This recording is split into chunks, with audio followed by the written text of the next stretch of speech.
Monabachi yapini konole. Monabachi yapini konole. Monabachi yapini konole. Monabachi yapini konole. Monabachi yapini konole. Monabachi yapini konole.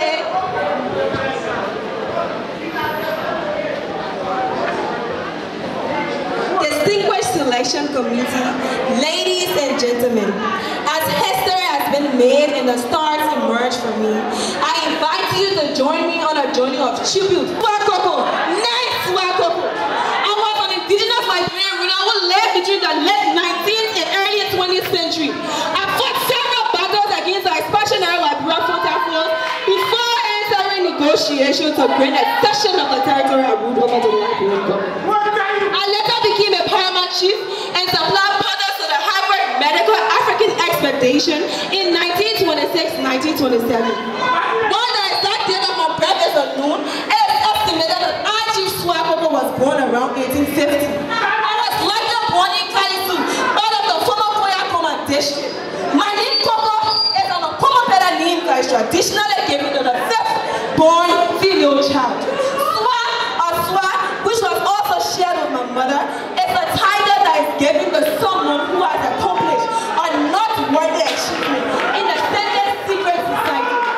Then, an additional title, which means Mother Independent Society, and was used by my followers as a sign of respect. Our chief Swakoko ruled a polity in North Central Liberia in Bone County, which was governed from a territory as Swakoko. I protected the lands of my people as opportunity where they could live and fund freely, and for that, history will forever remember me.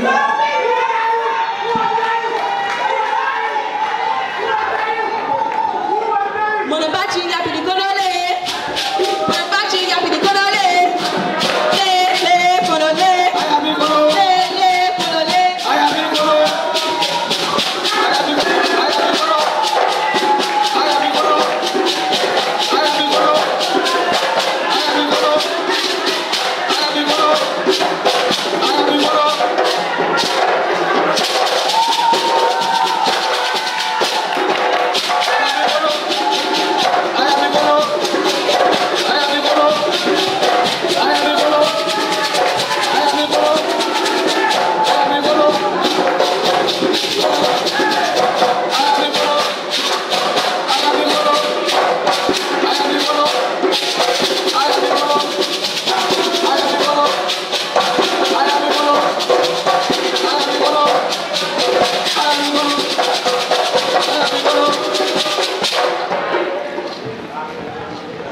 Judges, I stand bolded to celebrate Madam Swakoko because of her legacy of protecting the lands of our people. A legacy that I may still use is here to continue.